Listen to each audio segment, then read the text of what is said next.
Welcome to this episode of What We Go and Do. We're going to be tackling kind of, this policing situation and the kind of crisis that we find ourselves in this country, and how we can really, a lot of the last couple of months, obviously there's been some very high profile events, Breonna Taylor, George Floyd. I mean, so many that I think have galvanized people who really didn't think about this issue much, who maybe aren't part of communities that have had, a fraught relationship with law enforcement.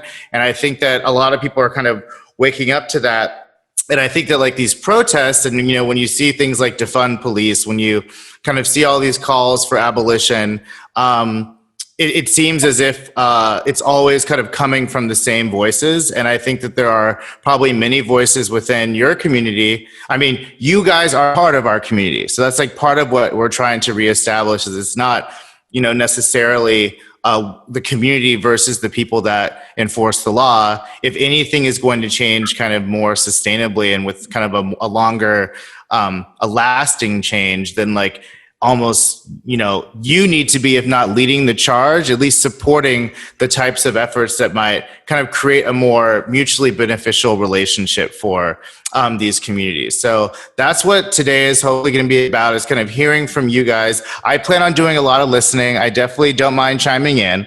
But I really wanted to give this opportunity to kind of uplift a conversation between, a reform-minded community member and people who are actually, out there on the front lines, kind of putting their lives on the line or leading, entire departments or precincts and kind of setting the tone for all of this. So I really appreciate you guys kind of like, being willing to have this conversation and kind of speak authentically and honestly. And I guess let's get started. So I think the first thing to do would be just to, for those of us, for people listening who don't know who you are, please introduce yourselves, what region you're in and kind of what your role is. Let's start with RaShall or Chief Brackney. It works for me, RaShall, Chief Brackney, any of the above works. So I'm actually in Charlottesville, Virginia, which causes most people to pause when they start thinking about a minority, multi-ethnic police chief in Charlottesville, Virginia, home of the Unite the Right, where people were willing to kill over monuments and Confederate flags, and really has sparked that national conversation since 2017 around race, racism, and the intersectionality around supremacist institutions. I have now been in law enforcement for 36 years, trying to cover my face a little bit there, probably longer than Trey has been on this earth, basically. And almost, I just turned 36, so almost. So look at that. So right, I'm literally will be starting my 37th year. So look at that. But more importantly, beyond wearing this uniform as the chief of police here in Charlottesville, I am a proud Black mom, wife, and originally from Pittsburgh. I retired after 30 years in Pittsburgh and bring that municipal perspective, but also was the former chief of police of George Washington University. So I bring also what does that look like on our campuses and universities who are having these very same conversations around policing and the intersectionality of policing in their spaces that they live, work, play, and pray. All right, well, thank you. And I definitely would love to, we'll be getting into your perspective as a Black mom throughout all of this. I think that's really interesting as well. Let's go down to Julius. Hey, Julius. Hi, how you doing? Julius Lewis, police officer in Northern California, near the greater Sacramento region, basically. I've been in law enforcement for a little over 24 years, almost 24 and a half years. Started at a different agency. I worked various assignments, policing, in the housing projects as a community police officer. I worked 5 years in narcotics, going undercover, doing stuff with every alphabet soup you can think of. And a school resource officer at community policing. So kind of ran the gamut of that. Besides that, as far as law enforcement, I've been an avid coach of youth in our neighborhoods, and all the way up through high school and college. Proud father of two, and one is a boy, so a lot of stuff really worries me, especially with both of them being away at college, but you know, that's what we're here for. Talk about that and kind of get some of that stress off. Thank you. And last but certainly not least, Brandon. Hey, I'm Brandon Del Pozo. I am a postdoctoral researcher in drug policy and addiction at Brown University in the Marion Hospital. That comes on the heels of 23 years in policing. Joined the police department joined the NYPD, New York City Police Department, right out of college. I was a philosophy major at Dartmouth. Like, what do you do when you major in philosophy in the late 90s? Obviously, you joined the police. Yeah, I was a native Brooklynite. Super high crime city at the time in the 80s and 90s. I wanted to do my part to make it safe. Thought I'd do it for a few years and then go to law school. Ended up making it a career. So I did 19 years in the NYPD. And then I did 4 years after that as the chief of police of Burlington, Vermont. Frankly, like, my time in college gave me a real affinity for New England. I thought to be in a very, I policed where Bernie Sanders lives. Which meaning to say that, you know, the seat of American leftist reform, super challenging job. That is a whole other podcast. But the point is, so I had those 23 years in policing, and now I'm doing public health related research. All right, well, thank you. And I'm so glad that we have people who kind of stretch both coasts. Yeah, I am interested to see kind of like what it was like to kind of be policing in Sanders land. Which I think is also a place that has like interesting gun policies and whatnot. The first thing I wanted to say is kind of like, how have you been experiencing these last few months? I mean, you guys wear many hats. You guys are, you know, American citizens and just people kind of living in these communities. You're also, you know, in two of your cases, Black people, you know, experiencing this kind of racial reckoning at the hand, you know, on the heels of some of these really high profile incidences. And then, you know, your last hat, which is kind of what we're here to discuss, is you're also interpreting all that stuff as police who are kind of at the center of a lot of these conflicts and who people are demanding answers from. So I guess who wants to go first? Why don't we start with our Black mom, actually, because I thought, since you said that, I think that's a really interesting lens through which to kind of interpret all of these things. So what's interesting about this current moment, but which is not new in these 36 years, I have always had to balance my Blackness with what I do. I've always had to balance my gender with what I do. So with the exception of being in my own household or around my own family, that is the only time I don't have to wear my Black female policing hat, right? At home, I'm just home. But that external view by which people look at me and then which I have to examine myself is in these last months or so, let's say this last year, I've really had to, in some ways, surprisingly, defend myself, interestingly enough, as a Black woman in policing to my constituents, some of who I call, and I would careful here, as I call them my semi-woke white friends, and my, because I act as the race translator for them, right? Because they don't want to do the heavy lift or the burden of doing the work themselves. And then in my Black community, where I'm not always considered an advocate or an ally, in fact, just the opposite, often it's considered very differently than when I first started. You know,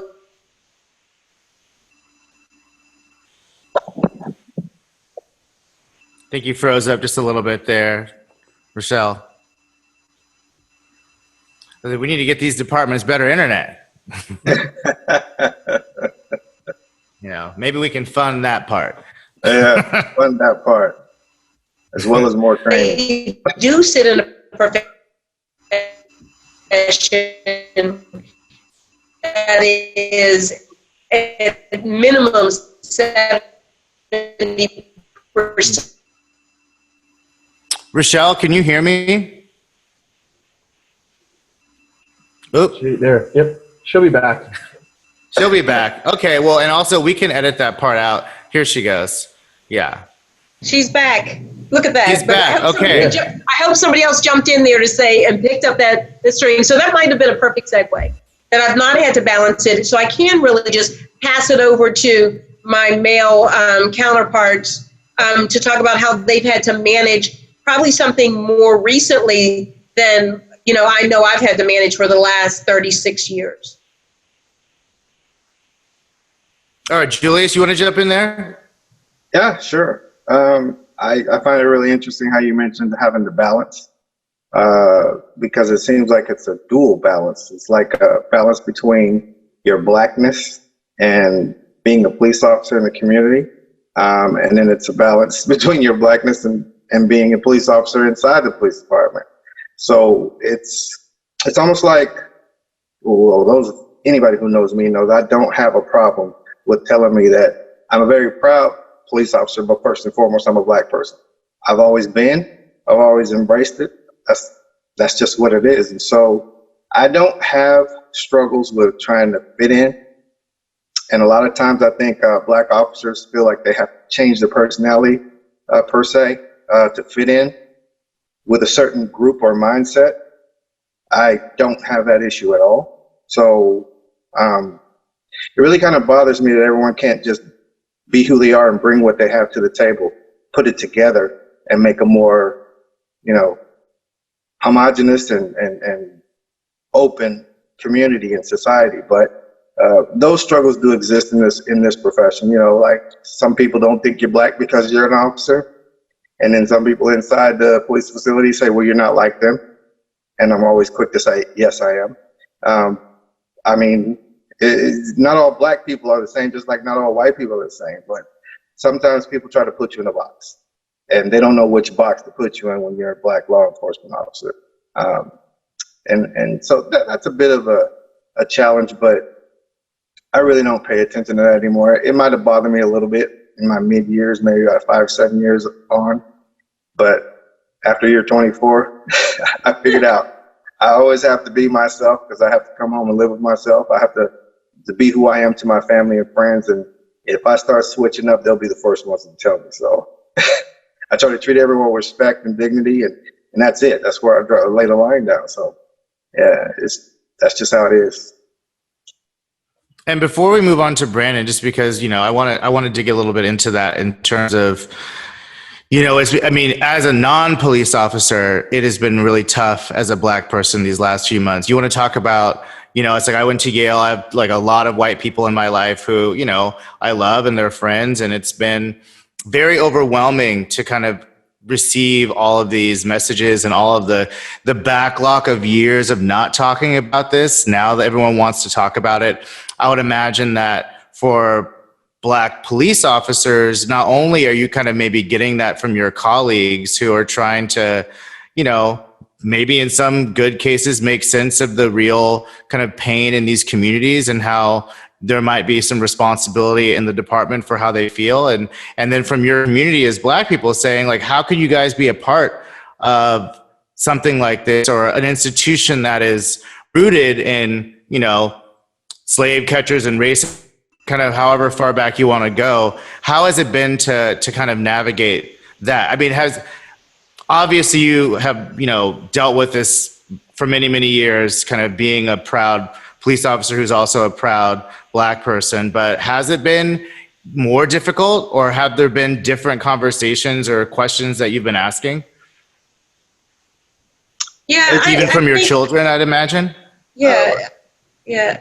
I think it's probably a challenge in a lot of ways. So, right, when you're talking about who you've been around and what you've experienced as well. So what the interesting thing about it is, and Brandon can speak to this as well, and Trey, I'm sure you can, right? So when you go to these PWIs, right, predominantly white institutions, for those of us who don't know that, it's just not HBCUs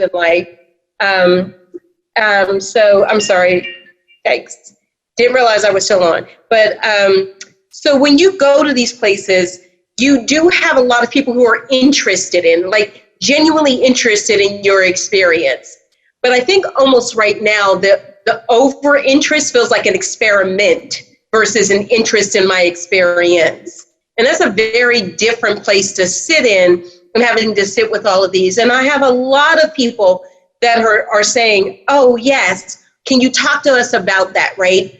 But it then starts pulling you in so many different directions that are you able to really focus in on the work that needs to be done within your own agency or within the own profession, because you're so busy trying to just explain what this has been like for decades and decades and decades on end. And none of us are fully equipped to do that. And nor should we have to do something like that as well.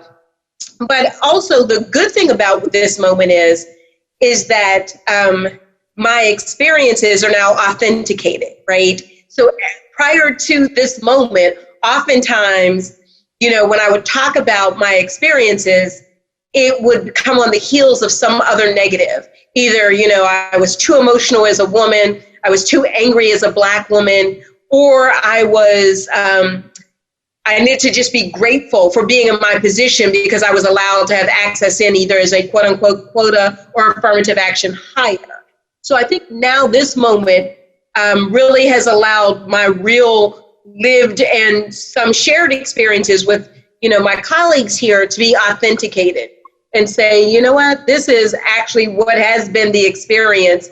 And maybe as an institution, particularly in policing, we need to own how we have created an institution where it has been very challenging to be Black or multi-ethnic or someone who's different, whether you're LGBTQ plus, right? Policing has not been very friendly unless you fit into a certain mold.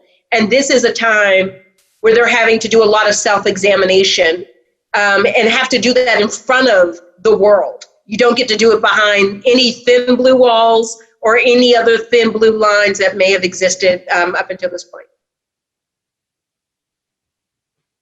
Yeah, I completely agree. I'm to the point where this is California.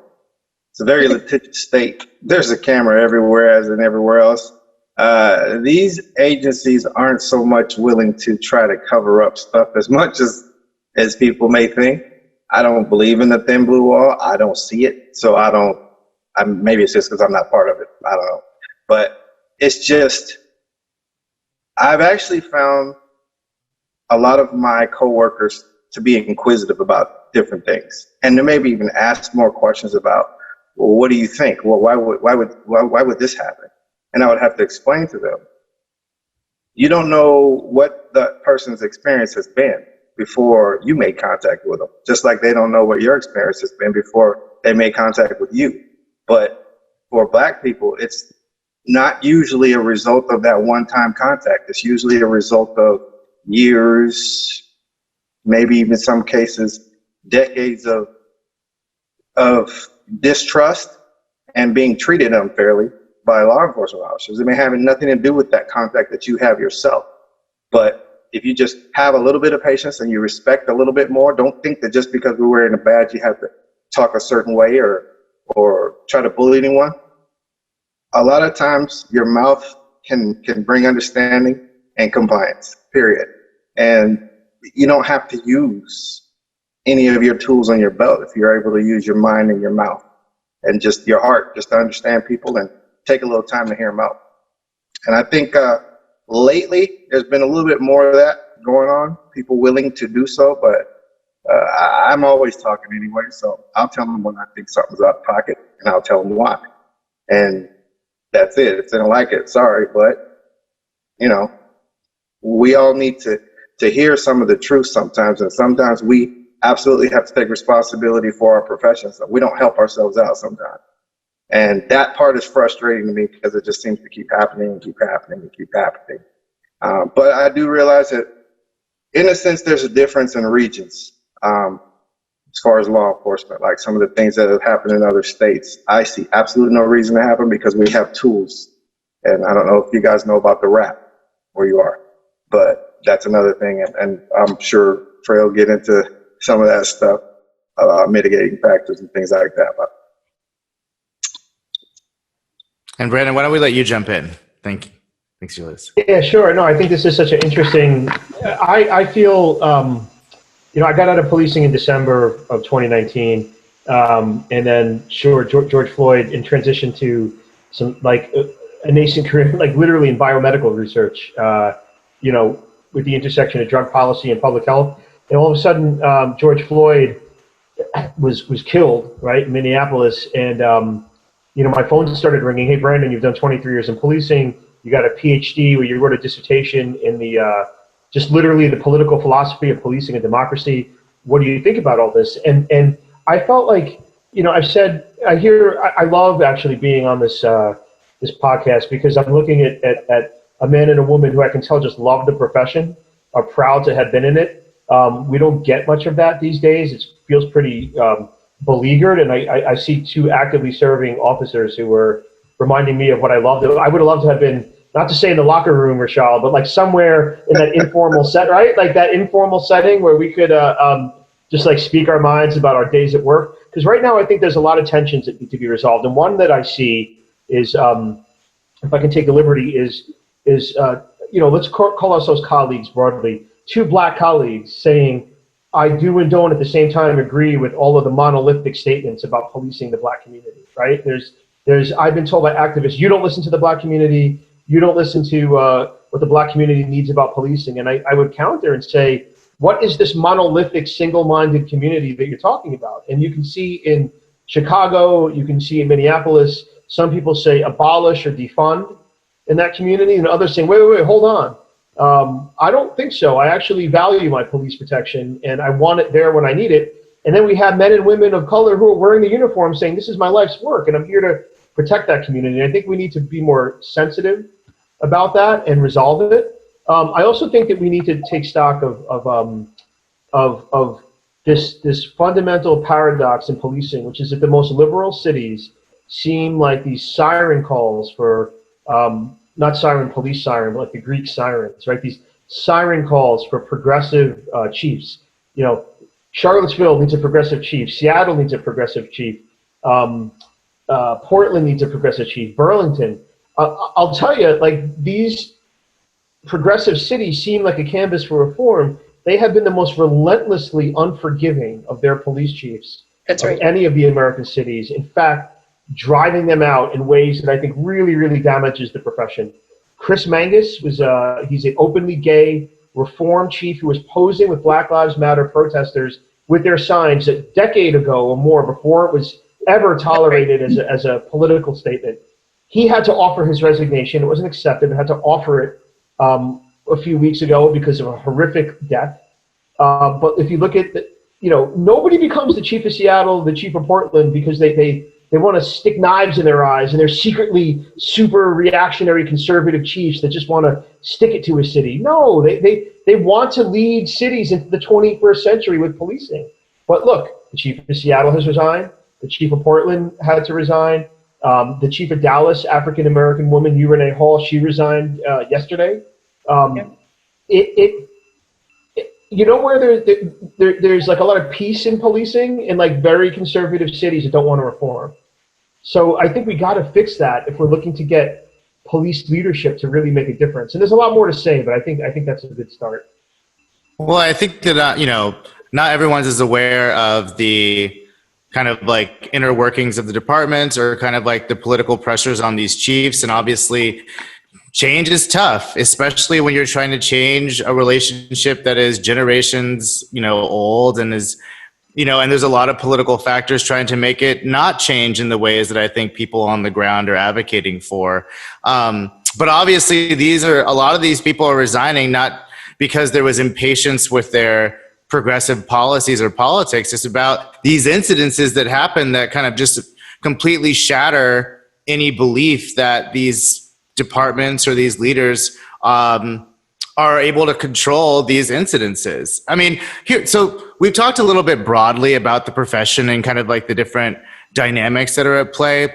I think that what I would be curious to hear is a little bit more specifically your opinion, because for the layperson, we look at the news, we look at, Derek Chauvin, or we look at kind of what happened to Breonna Taylor in Louisville, and we're just like, under what circumstances is this tolerable, and like, how can this even be something that all police are not the most vocally opposed to? Because you'd think that if I'm a good cop and I want to be reform minded and I want to see Black and brown people in my community feel safe, that I would be disgusted and vocally opposed to the cops who make us all look like that, you know? Because it's really hard for you to do your job when people think, like, you know, like what Julius said, it's not about my interaction with you, it's my perception and maybe my kind of history of encounters with other police officers. So like when we come to, you know, what happened to George Floyd and what happened to Breonna Taylor and others, what are your thoughts about those incidences? You know, I mean,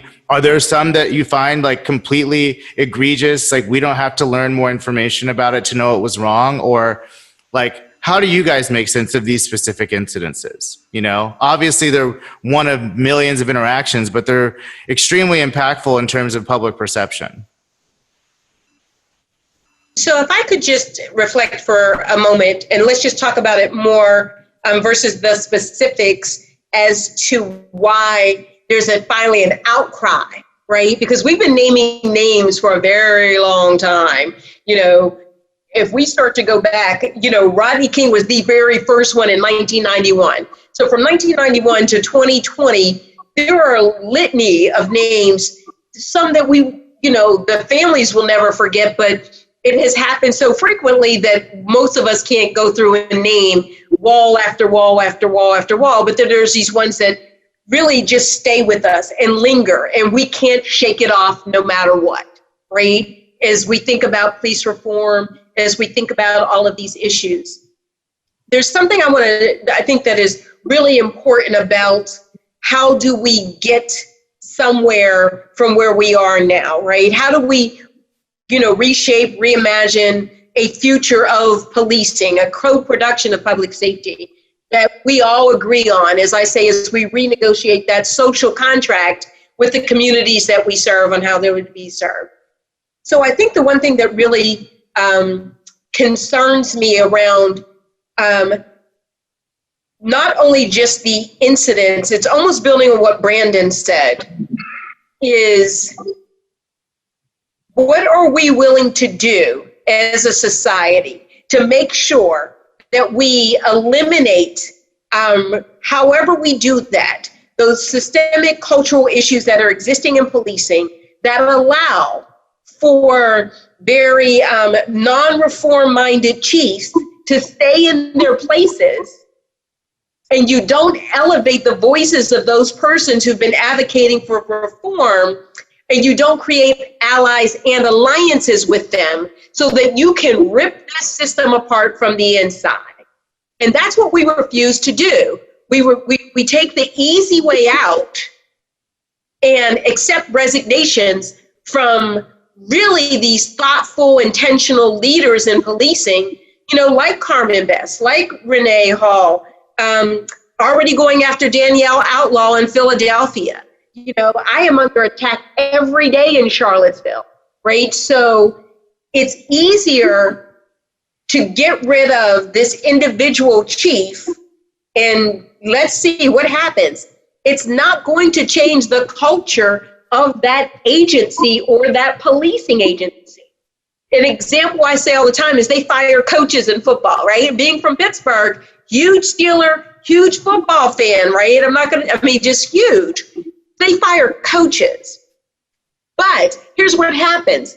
When that coach is gone, if you don't leave somebody in place long enough to undo whatever that defense they have been training under, whether it's a nickel defense, dime defense, you know, whether you're pass rushing, whatever you're doing, if you don't change the culture of it, all you're going to get is a new coach who's the new shiny object that's only going to last 2 to 3 years before someone demands that turnover. So these incidents that are occurring nationally are not only egregious. I've spoken out for decades on police violence, not police brutality. Let's call it what it is, police violence, and how we have created cultures where that is part of the culture and the DNA of policing. And if we as a society don't demand change from those persons who aren't willing to change, And I can name agency after agency after agency where there's no willingness to change. But we unfortunately keep putting these chiefs on these glass cliffs where they're going to fall off, and along the way down, there's no way they can be successful. So we have to decide as a society, literally what kind of policing that we want for society, and then go for it. And I'm all for national standards. I'm all for a national policing standard. But unfortunately, in the United States, it looks so much like these authoritarian states, right, that we're not willing to do the hard work, because with freedom comes responsibility. And oftentimes we want all the benefits of it, but not digging deep for some of the responsibilities that we all have as a collective community to correct the issue. Okay, RaShall, let's see. Well, first of all, you're breaking up just a bit, so I'm going to move on to another guest while yours shakes out. But I guess, we're going to get to the kind of issues about kind of leadership and like what kind of police accountability and what kind of leadership within these organizations needs to be uplifted and supported for us to see change. I guess what I'm looking for, I mean, the reason I'm asking this question is I think that, it's very easy to see police who, experience incidences like, looking at the same videos we look at, but all we hear from them is kind of their kind of like official line or their kind of like, delaying of weighing in until the facts are gotten. And I think it's easy to kind of I don't know how people are going to feel about me saying this, but it's also easy to dehumanize police as people who don't also experience these things emotionally. And they're also looking at their colleagues. So, potentially maybe Brandon, since maybe you're, kind of off the force, like what did it feel like to be a person who is a police officer and like see like this officer kneeling on George Floyd's neck? Like, how did you experience that? And like, how did you make that feel about like, this is going to be bad football metaphor. That's not my sport. But, if there's a guy on my team who's fumbling the ball every time he gets it, then if I'm on that team, I want to say, get this guy off the field. We don't really hear that as much from law enforcement. I think it would go a long way to hear other cops be like, that guy needs to not be a police officer. I can't imagine that he's allowed to act like that. And that's not who we are. Like, can someone kind of, from an emotional perspective, kind of speak to that? It's so interesting what you say. I used to say in less dire times that, so attorneys are an exception because attorneys are in an adversarial profession where they literally make a living telling the public and each other how bad they are. Like, I'm the better lawyer. That lawyer's argument is preposterous. But when you look at medicine, for example, like medical malpractice will continue to unjustifiably kill manifold more Americans than police violence ever will. It just happens behind closed doors in ways that doesn't have the visible traumatic effect. It's not open to public scrutiny. But if you're just looking at lives ended by professional incompetence, medicine will beat policing till the end of time. But you never ever hear doctors saying, there's a doctor, I'm on the East Coast, and there's a doctor on the West Coast that totally screwed that up. And I want the world to know that doctors better get their act together. Otherwise, our profession is in danger. Part of it is because I said that the malpractice happens in private. Part of it is just because professions don't treat each other that way. But the problem with policing, and I don't fully accept the justification of what I just said. Policing doesn't divide and conquer. It conquers by dividing itself. And that's, I'll tell you what I mean. When an officer is killed in the line of duty, we all come together as brothers and sisters. We all say, we're all blue. We all bleed blue. This officer could have been me, could have been RaShall, could have been Julius, could have been any officer on any coast at any time. We're together in this. When something horrible happens for years and years and years in terms of police brutality or violence, we go, no. Oh, that's that department. That's not my department. That's that officer. That's not me. I don't have to change anything because I'm not the dude who beat Rodney King. And what it is I thought it's this very insidious problem where, that's what I mean, conquer by dividing. There's 17,000 police departments. Each one is a fiefdom. Most of the chiefs have just come up through the ranks of their police departments.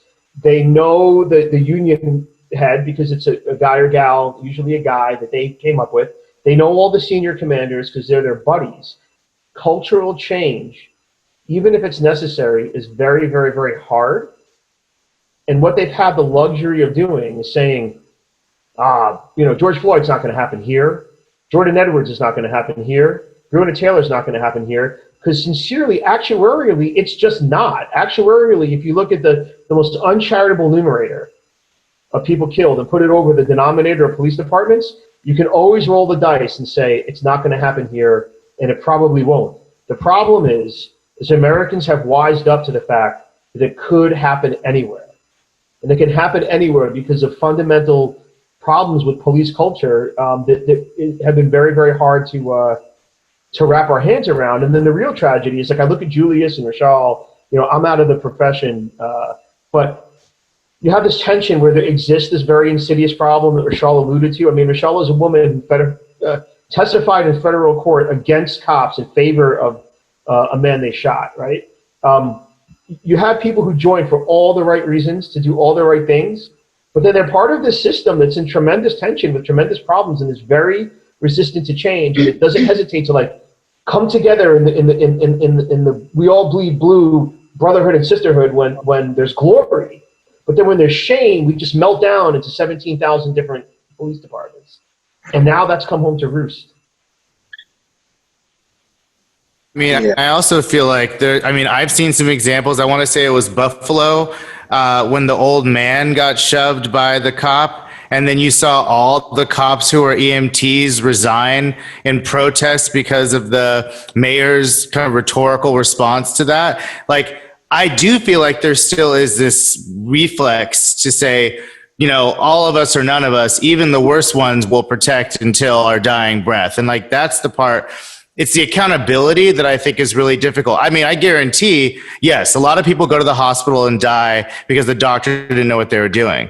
But if that same doctor was in the street kneeling on people's necks and killing them, that person would be in jail forever, And I think that that's the standard. It's like, police are supposed to protect. Yes, a doctor, and a doctor who's killing lots of people will go to jail for malpractice, So that's the difference too. So I really appreciate you saying that, because I think that I agree.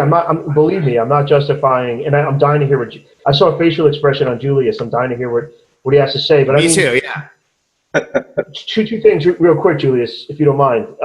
One, that brotherhood and sisterhood is usually, I put it right up there with medicine. Doctors, I believe if you're a doctor and a person's in danger, they're choking, they have a medical emergency, no matter where they are, that doctor will get involved, right? You see cops, I have broken up sexual assaults in progress off duty. I have broken up robberies off duty. I know any self-respecting cop would. That idea that we'll all come together anywhere. If I was in California on vacation, and Julius, I probably will not go to California to go on vacation, but if I was, and I saw a cop I never met before struggling at the side of the road with somebody, fighting it out, I would get out and help that man. Woman. Doctors that is what makes the profession great, but it is also what that type of bond exposes us to a tremendous liability when it comes to just plain old resistance to cultural change, and also using very, very, very ham-fisted interventions against communities of color to control crime that are just not keeping up with science. But the last thing I will say is doctors created the opioid crisis, which consistently kills 60 to 70,000 people a year for years and years, in front of their eyes, prescribing more oxy than you could possibly swim in, knowing what was happening, reading about it, knowing that, hey, we're prescribing so much of this drugs that people are showing up dead. And they were very, very, very slow to account for it. And none of them have paid a serious price, except for very, very few who've lost their license. So this says nothing about policing. All I'm saying is that if you want to understand that the cultural problems with policing, we can take a broader lens and understand the cultural problems in a lot of self-protecting professions. It's just very acute and very problematic in policing. It's got to be fixed. Thank you, Julius. I'm so sorry. No, that was good stuff. That was real good stuff. It just leads me to so much in my mind. It's he started out with the George Floyd thing. And to me, that was completely egregious, even though there was no firearm per se used like some other ones have been horrific. And I look at that one and that's the perfect one I bring up, the rap. in none of the agencies that I've ever been a part of, as far back as when I was in the academy, two men who actually were my academy instructors invented the rap. Mr. Officer Zamolo and Officer Odell from Walnut Creek. They were two of my instructors, TAC instructors. Can you explain what the rap is? Because I feel like I don't even know what that is. So yeah, some don't know. Yeah. You guys never heard of the rap? No, we have, but his audience may not have. Yeah. Okay. So the rap is. And we're not talking NWA. We're talking. Right. I know that rap. The WRAP. This one is the WRAP. WRAP. Yeah. It's like a perfect example. George Floyd. In that instant, to me, I did not see fighting. I saw resisting, and part of it, it seemed like he was generally concerned or fearful because he was claustrophobic or whatever you want to call it, but he kept pleading. His verbiage was, kind of explained what it is. You know when you're in a fight for your life, and you know when someone's trying to escape, and I didn't get into that, but once you get a man in custody, or a woman in custody, you're in charge. Once you have custody, you have control and you have care. You have to do that as a law enforcement officer. For us, I'm so glad we used the wrap. The wrap it's basically like a real strong vinyl blanket, basically, for lack of a better term, that you put around the legs once they're handcuffed, and it's Velcros in 3 different places, and so it kind of wraps your legs together like a burrito. Some people that call it the burrito wrap. And it has the Velcro on your legs. You can't kick, you can't run, and you're handcuffed, so you can't punch. Then there's a kind of a vest that goes over your head, and it's just a vest that your arms go through your handcuff. And so then you connect the vest together, and you tie, there's a strap from the legs, there's a carabiner, and there's a carabiner on the chest. So basically, the result of that leaves a suspect in an L shape, with the legs here and his torso here, his or her torso here, with the hand behind the back. That's complete and full control. There's no possibility of asphyxiation because you can't breathe. There's nobody on your chest. There's nobody on your back. There's nobody has to do that to you. You could sit somebody up. You could prop them up with your leg.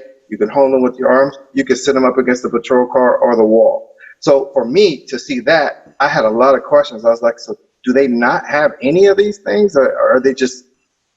But to see his face, and I think that's what infuriated me the most, is just to see the lack of concern and on Chauvin's face when he had his knee on his head, and the man was yelling. He's trying to yell or talking, saying he couldn't breathe.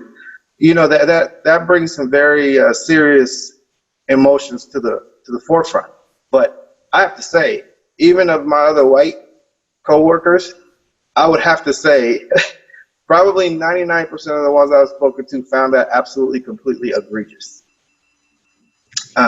So, go ahead, RaShall. But I think that the bigger issue is this. And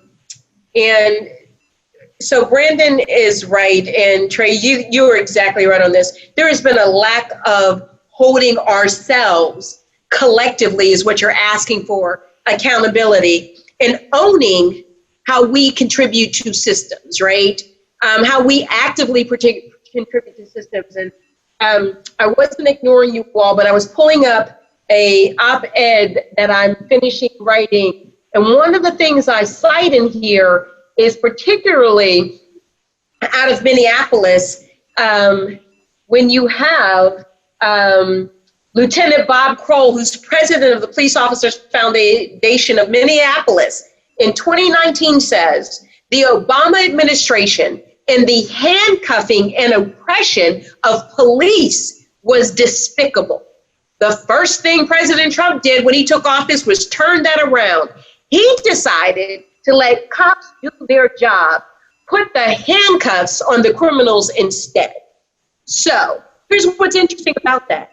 When you think that the ideology is that we have been cuffed because we are required to treat people humanely and not see them as others, it talks to a systemic issue of cultural oppression and cultural supremacy, particularly where somebody like Brandon and myself and Julius are eventually going to be forced out of it because you're exhausted fighting these tidal waves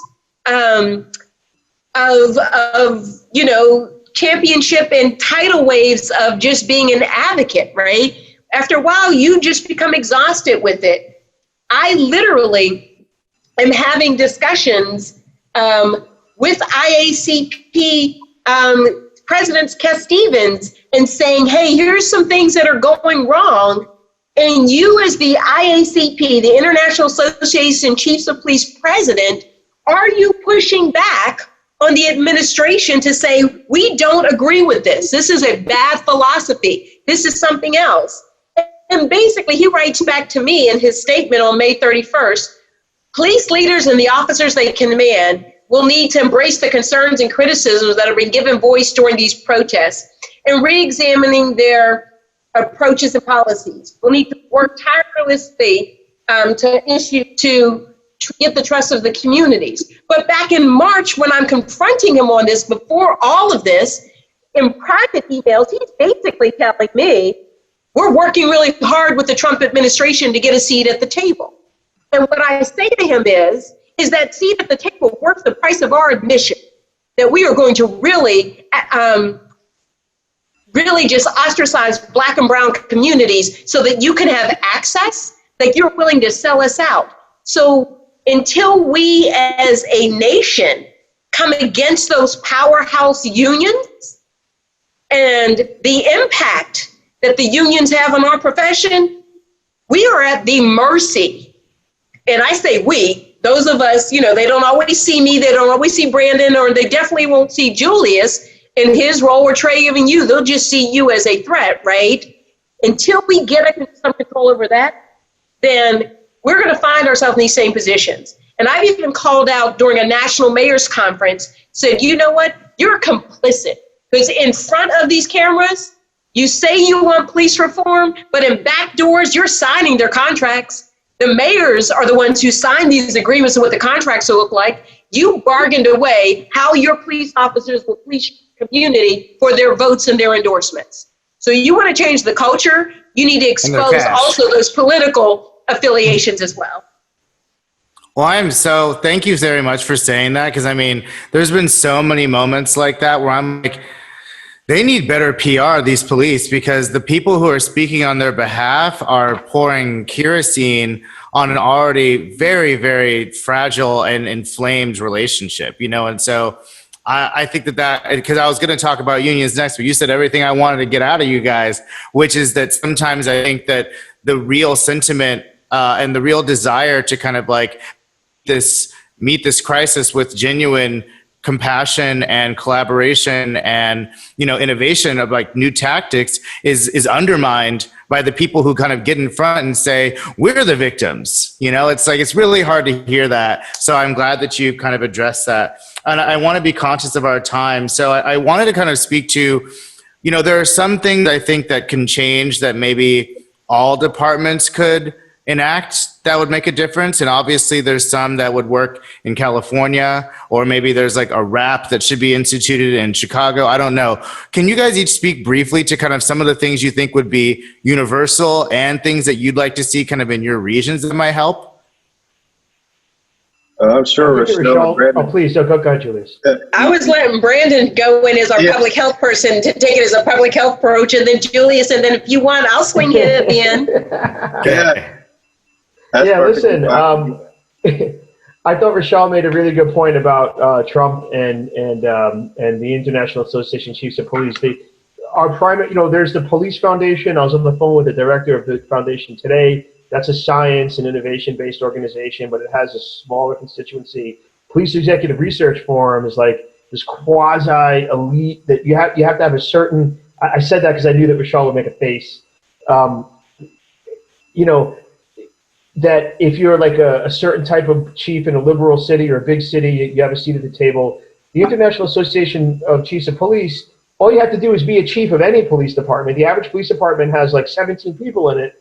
And you are a full, you have as much voting power and as much influence as, the chief of the New York City or Chicago Police Department. And so it really goes to the lowest bidder. And in that culture, there's a huge incentive to align with President Trump. And I've written in the New York Times saying that accepting Trump's love and devotion and affection might feel good, but it will infuriate communities of color that see him as a very, very problematic racist president, and it will destroy trust. And when the New York City Policemen's Benevolent Association endorses Trump, it undoes just all the work that all good cops are doing out there to try to really make a bond with their communities. And that is going to be a huge problem as we go forward. But as far as the innovation goes, one of the things that inspired my transition after policing, the direction I took when I left, was a public health direction, because I think that if you look at public health as community and population level interventions to decrease morbidity, which is illness and injury, and decrease mortality, which is death. If you talk to RaShall about what her mission is as the chief of Charlottesville, it's to do her part in her sector with violence to reduce injuries, to reduce overdose, right? To reduce all these negative consequences, and to reduce violent death, right? And not just for one neighborhood in Charlottesville, but for an entire community. And so if you look at public health, like right now, police leaders have been allowed to say, I'm going to take more guns off the street. I'm going to get more kilos off the street. I'm going to make more arrests. I'm going to close more cases. They've never been asked to go the extra step of saying, what will my work do to increase a community's public health, to make the lives longer, to make them healthier, to increase community resilience? And they haven't been held accountable for, if that's the question, then arrests, then seizures, then tickets, then incarceration has a lot of negative health consequences and resiliency consequences that they don't even have to speak to. So you have this typical interview where a mayor or a city council is asking a chief candidate in the interview, the job interview, what are you going to do to increase community policing in our jurisdiction? And they will give, that's the question, right? And I see RaShall shaking because she knows that is like everything and nothing all at once. And every person who's made it to the final interview can give some meaningless account of, I'm going to have coffee with a cop, I'm going to get community input, I'm going to do X, Y, Z, and get closer to the community. And everybody nods and they give, all right, Brandon or RaShall or Danielle or Carmen's got the job. If you instead asked, what will you do to make sure that your police work aligns with our city's vision for public health? That's right. You can't give a BS answer. There's a science behind it. There's a specific definition. If you start talking about arrests, anything you start talking about, they will say, well, take me to the final endpoint where the community's healthier, where it's more resilient, and where people are living longer, better lives. And until they show a plan that gets you from A to Z, arrests, seizures, tickets, coffee with a cop, community meetings are all meaningless until you explain in a public health account how to get to that final step of a healthier community. If I could do one thing, it would be to get it into the next president's head. Hopefully, you see where my intentions lie, but get it into the next president's head, hopefully soon. But that is what we need to demand that of our police at a national level. That's right. Thank you. And RaShall agrees. I mean, I want to have one comment about that because I thought that was really brilliant. Is I think that kind of establishing a shared vision, that the police plays his part, community plays their part, police play their part, and all together we're creating this place we all say we want to go. I mean, I feel like a lot of work has to get for most of these mayors to even establish a compelling and kind of articulated vision that even people can plug into, but that's another podcast as well. But I think that's a really good point, is to see their role is not one that's purely punitive, but is to support kind of the overall health and wellness and thrivingness of a community. So, and Julius? You'd have to first know what the vision and mission and value as far as public health would be for your city, which I'm sure most chief candidates don't even think about. Mm-hmm. But one thing on the point of trying to get on the same page, you two know very well about Lexapol, right? And it's amazing how we have a Lexapol, but there's still so much difference. Lexapol is basically an entity that goes in and tries to universalize police policy. I have probably 8 Lexapol updates I'm supposed to review and remember right now, but it never happens. So our policies are created by other people for the most part. And it's in an effort to become more universal, but it is still so many differences. One thing I believe police departments need to do is when you say things to the public, don't let that be just that coating, that crust. Because once the cameras leave or the people leave, they go right back to doing what they want to do. And it's like they only speak in that manner when they feel like they have to, either for their political lives or for their jobs or for whatever.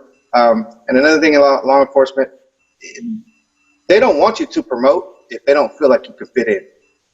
If you're not a safe choice, doesn't matter how much you bring to the table, they want you to be homogenized with them. You can't have your own free thinking a lot of times. A lot of times that's held against you, or you'll be called a renegade if you speak out too much against things you think are wrong, or things that you think are wrong, not maybe with the community, but within the department. They don't like that at all. So that's why you keep getting this promotion process of people who think alike, because those are the ones they want to come up underneath them. Either one, you're easily controlled, or you just won't make waves, or you'll just sit back and do as told. And I think that is a problem, because when you keep having that cycle, you're not having fresh thoughts. You're not having cultural differences come in, because if you're black and you're promoted, what I've noticed is right away they try to beat you into submission. And that's one of the reasons why here I really don't care about promoting, because I'm always going to be myself. I can do more good to my community and the entire city and the people I serve by being me, because I'm not muffled, and I refuse to be muffled. I'm not a loudmouth. I'm very articulate with my words, and 90% of the people you would ever talk to and meet me would say, that guy could talk people into handcuffs, or that guy stopped and helped kids and old ladies or whatever. You know, that's the typical thing. But if it's time to get down, it's time to get down. I'm not afraid of that either. And so, but administrations have to stop being afraid to let people in who don't always think like them, because maybe those thoughts and in those conversations that you're having behind closed doors, you may actually start to understand something that you didn't before, or maybe something that you were missing from the community because you only pay attention to a certain portion of the community. That's one thing that really irritates me about law enforcement now. It seems to be really, really over politicized. It's more about the words and the programs you say you want to put in and implement than the actual actions and inclusion. And that's a problem. Yeah, if I And was please. go ahead. No, Trey, this is yours. Remember, it's your house we're visiting.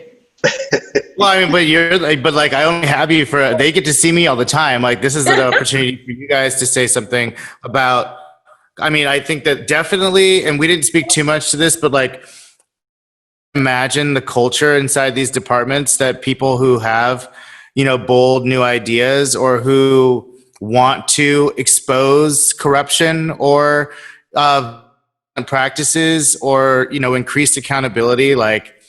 I would expect that those people would be, they'd have a really hard road ahead of them to kind of gain a leadership, and I'm assuming that among chiefs that, especially the ones that kind of were able to overcome some of that to become in positions of power, there must be a really established WhatsApp text group of just oh my God, can you believe what I'm dealing with, Actually, we do. yeah. You need it. Yeah, no joke. We really do have one of those where I literally say to my sisters with the AH at the end of it, this is really, this is a moment. But if we could just build on what Brandon said really just briefly as you do your wrap up.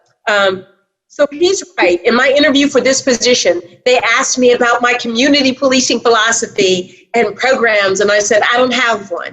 And anybody who tells you they do have one, you need to fire them now. You need to find a person who is value and vision aligned with what this community needs to be healthy. And I said, and we need to ask the question right from the beginning, what does a healthy relationship look like between law enforcement, police, and the communities they serve? How will we know What do we have as metrics to get us there, and with tools to get us there? And how will we know if we've been successful? We need to do this much like a logic model, right? We need to quit acting on instincts and do this like a public health emergency.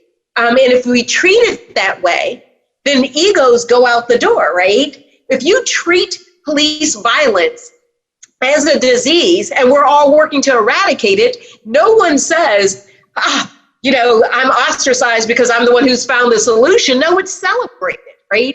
We need to really think about the profession as a profession that's held in high esteem, and we only recruit the best of the best who are looking at this. And society needs to think about how they want to have policing in their communities.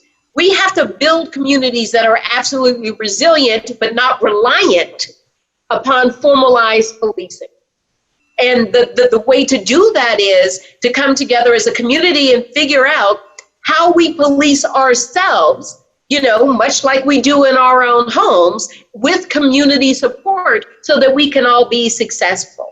That this institution has rotten roots. So when something has rotten roots and built on a system of supremacy, you don't just keep, covering it up or just putting other flowers around it. You dig deep, pull it out, and then you decide if you want to replant something or not.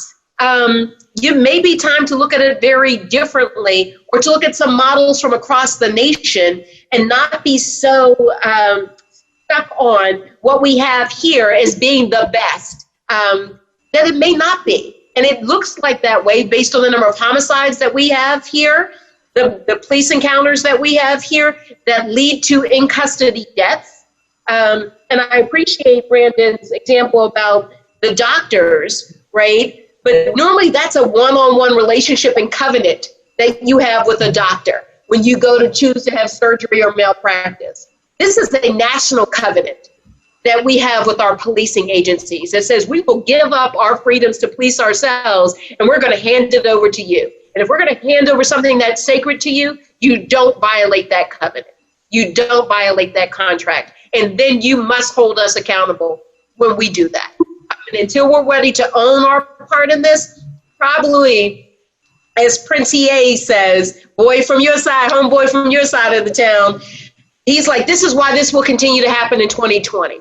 Because we don't take responsibility and ownership, and we don't see the humanity in others who aren't necessarily wearing blue. Yeah, I mean, that's 100% right. I think that, my family just came down. Yeah, go ahead. We're good. No, you keep talking, Rashal. My son is like, before we depart, I have one more comment I want to ask each of you to make. But before that, we can wrap up with me just saying how much I appreciate this. I think a lot of the things that each of you have said are refreshing, in their honesty, but also kind of in their rarity. It's like so unusual for, us to hear kind of like this type of sentiment from people in law enforcement. And I know that you're not the only ones. And so I thought it would be valuable to see what you guys think. And it has been, and I really appreciate it. I mean, so many good points about, kind of changing the culture of policing, kind of changing how we even frame the relationship between police and communities as one of, benefit as opposed to punishment. I think it was AOC who was, when you talk about defunding, you're basically just saying that, the poor Black and brown communities will be like white ones, where there's really not that many interactions with police, where they have good schools and they are healthy and they have lots of kind of mental health resources and things that kind of prevent people from going down the road where over enforcement is the only way to deal with the issues. And so I think that crafting that vision for the entire and not just certain parts of it, and letting the other ones languish to the point where because the thing is, we give you guys a lot of work to do that we shouldn't, because we have not been as motivated to provide the necessary resources to these communities that would prevent you guys from being the only solution. It's like we're putting a hammer where places we need Band-Aids and surgeries and reading and all that kind of stuff. So I could go on, but I just think that it's been really refreshing here, kind of you guys hold yourselves and your profession accountable. I think that these are the kind of conversations that will lead to healing, which I think more than anything else, it's like we can't start from scratch because there's too much that's gone on, but we can begin to heal together. And I think this has done a lot of that. And so before we go, I just wanted to give each of you the chance to, I don't know who will watch this, but to speak to the person who is, even after hearing all of this, so skeptical that like any police care about them, that there is a hopeful future that we can work towards. Like, what might you say to someone who has learned to be distrustful and not, and has been dismissive of hope about what could possibly happen to fix this? Is there a message you give to kind of inspire them to hold on?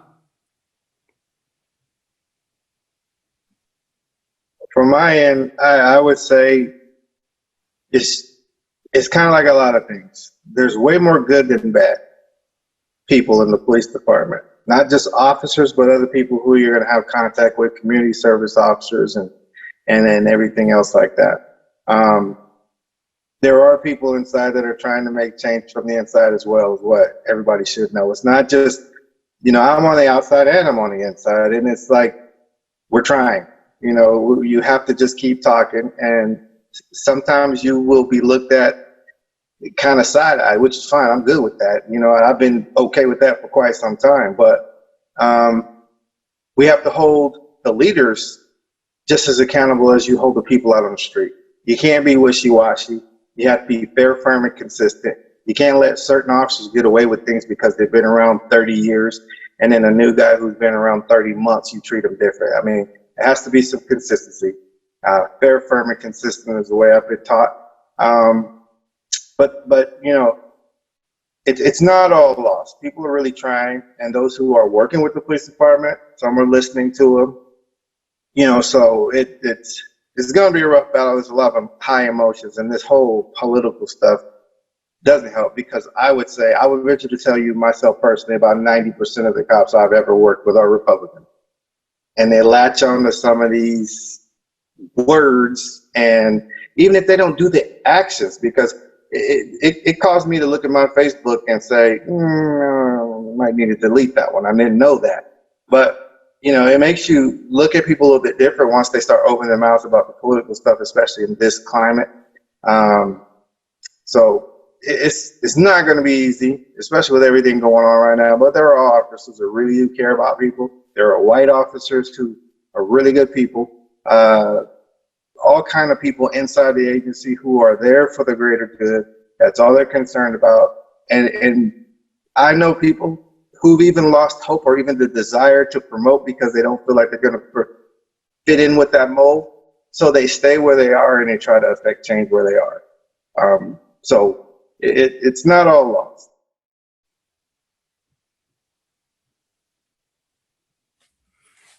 Anybody else? So I would just only add to those communities who, and I don't use words like protest, who are out there and they're rallying and they're marching, right? They are doing what we say we should be doing when we want change. And it is prolonged and it is sustained. I support that. It is causing this movement to have movement, right? I support that 100%. Stay out there doing what you do, right? So that there can be real sustained change. The only caution I give anyone is don't let someone else co-opt your movement, co-opt your struggle, co-opt your vision for reform and for change, because this is a time when there are people, as I call them, they're very predatory, to be in the limelight so that there's a temporary moment. Don't let that happen. Don't let someone silence your authentic voice. Stay at it. And just like you shut down I-95, just like you shut down any other corridor, you shut down every voting booth that you can go to, staying as close as you can, demanding the change that you rightfully deserve. You rightfully deserve. Hold fast too. Huge. I've taken knees in uniform long before they were doing it, when my boy Colin was doing it. I'm like, yo, my sister too, right? Don't let someone co-opt your message for these photo op moments. If you see these police chiefs taking knees, see what they're doing next week. If you see these police chiefs and mayors and governors out there doing this, ask them what their policies look like. Examine their hiring practices. Look at their advisory boards. Don't just let them get away with a photo op moment to co-opt what you're demanding for yourself. And know that there are people who are vocal and will support you in doing that and demanding the change. Because this is a profession that I am proud of to be a part of, not always proud of the profession, but I am definitely proud to be a part of this, and will stay in this until I'm led somewhere else. Thank you. I think you're muted, Brandon. Yep, got it. It's hard to follow There on you these, these remarks, except to second them. But Sean Peake is a New Jersey police officer who died, I think yesterday. He jumped in a river to save a suspect. There was a woman who was fleeing the police after throwing things in an ambulance. She falls into the river. He dives right in with all his gear on to save her life. Ends up dying. That's what police do. I know 3 officers who were murdered in the line of duty, trying to save the lives of others. I think of Pete Bogosky. He was an officer killed in the 75th Precinct in East Flatbush. He was responding to a home invasion robbery of one drug dealer in the house of another drug dealer trying to rip him off at gunpoint. When you go to a home invasion robbery, it's probably going to be one criminal ripping off another criminal. That's what happens 90% of the time. But you go anyway because you know that lives are on the line and you want to save those lives. He went in and he ended up getting shot in the head. He left 2 daughters behind. I'm not saying these dramatic recountings to say that makes everything good. That excuses all of this. I'm saying that's the heart. This selflessness is the heart of the profession. When Julius says it's more good than bad, that's what he means. That there are men and women willing to not only risk their lives to save others, but save highly imperfect, flawed people, right? Because life matters to them. And yet it happens in the context of this systemic oppression and systemic racism and using police that taints it. And I think there's a real hunger for great cops and citizens to get rid of that taint. And the tragedy would be is if in getting rid of it, we get rid of that ethos about the cop who jumps in the river, the cop who goes to the robbery, the cop who's willing to sacrifice. Like that's what every community needs, including Black and brown communities. And I don't want to lose that ethos because we're trying to get rid of the undeniable taint that the profession has. Absolutely. Well, those are all 3 very powerful messages. Like I said, I think that the best way to honor the George Floyds and the Breonna Taylors and the Elijah McClains and like you said, the litany of names that would fill a stadium at this point, it feels like, is to kind of continue these conversations, to push for real change. And I genuinely thank you guys for participating in this. And I know it's not easy to say yes to this. And I'm so glad that you guys are out there kind of spreading this message and who are really there to change the community. And I support that. So thank you. And I guess we'll tune in soon. So thanks a bunch, guys. Thanks for having me. Pleasure meeting you, Brandon. Be well.